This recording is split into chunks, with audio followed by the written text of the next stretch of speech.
Our next presentation will be Nina Deeb. Good afternoon, Chair and committee members. My name is Nina Deeb. I've been a full-time real estate broker in Ontario for 30 years. I would like to commend the Ontario government on their vision to reshore our investments in Ontario, expansion of Kitchener GO Transit services, the Heart Hubs, in addition of 400 detox treatment and withdrawal management beds, and directing RICO to pay 100% of the outstanding payments to registrants in the iPro case. Revenue. Some of Ontario's wealthiest corporations and insurance entities are not paying taxes. When wealthy corporations don't pay taxes, everyone else is made to pay more. We need tax reform to include these wealthy entities. All the delegated authorities in MPAC must be abolished. MPAC hasn't performed a province-wide tax assessment in 10 years. The Ontario Place lease with Therma must be cancelled. We will lose billions of dollars on this lease. Within the lease, there are clauses regarding permits to take 50,000 litres a day from Lake Ontario. Canada's water is threatened. Waterloo Region has assigned municipal housing targets of 70,000 new homes by 2031. We need the provincial support for this because in order to meet these targets, the region must lift the development freeze it has on new applications due to water capacity constraints. The residential, commercial, and institutional sectors are the most responsible consumers of water. These sectors return approximately 90% of the water that is withdrawn. It is the thermal power generation sector that withdraws approximately 70% of water in Canada. You can refer to Appendix A, Water Use in Canada 2025, which I attached to my submission. According to the Government of Canada's 2025 paper on water use in Canada, the residential sector only accounts for about 5% of Ontario's water withdrawals. Since the residential sector returns 90% of withdrawn volume, it is responsible for a fraction of a percentage of net water consumption. Waterloo Region is a leader in low peak time water use. Water preservation and grey water recycling has been encouraged with supplements and incentives for 30 years. Rather than freeze residential development applications, it would be advisable for the province to refrain from issuing any permits to take water in Waterloo Region until more is known on the water capacity. One permit to take water consumes what a residential population of 2,100 consumes in a day. Amending Ontario's water delivery and management systems, a corporate privatized structure, will make water approximately 40% more expensive. Debt burden reduction strategy. Ontario requires a plan to reduce the balance of Ontario's debt. Ontario's debt has risen from $338 billion in 2018 to $500 billion. Current interest rates are low.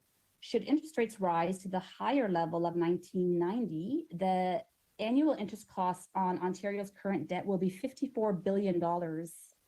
Ontario should be reducing the debt while interest rates are low. The idea to reshore investments will create more jobs in Ontario. We have some of the highest quality trees in the world. We can structure existing programs for innovation, research, and development of our resources and sectors. We already have the programs and funding in place. On housing progress, please see the attached Appendix 1. This is a list of the housing bills since 2018.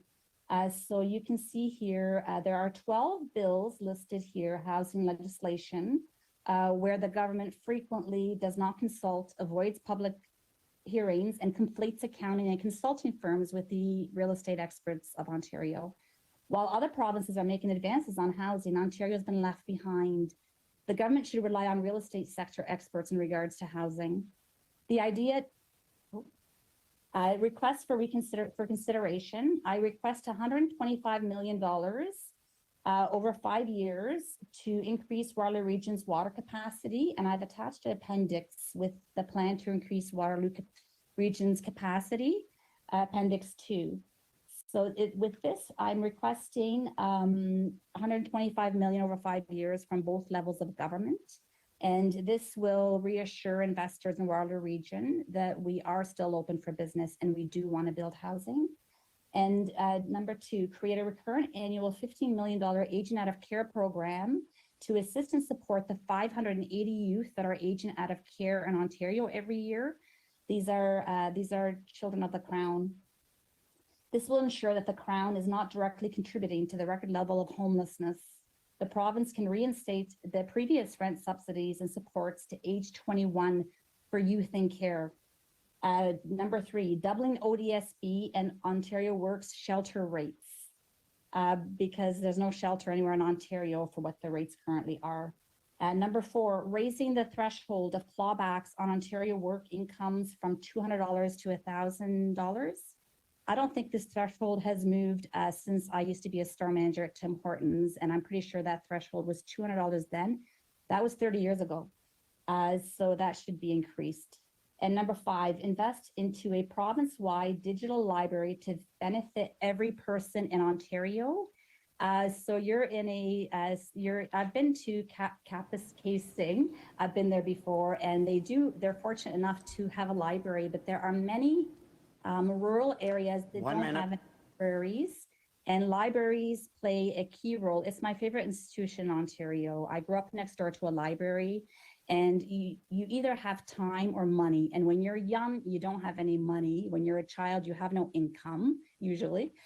So the library is where you're going to be getting your education from. And I can tell you without a shadow of a doubt for myself, there are probably about 100 students at my school that were in that library all the time that read well over 1,000 books. They must have.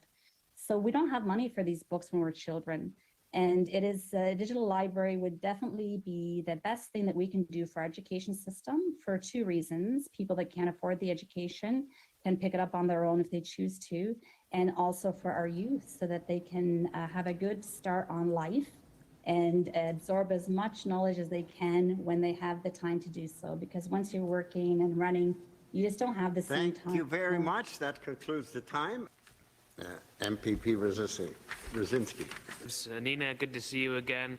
I'm going to start with you briefly. Thank you for pointing out the expansion of Kitchener Line's GO service. I think that's fantastic news for my area and Halton Hills with the 2 stations along there. Really pleased to see that moving forward.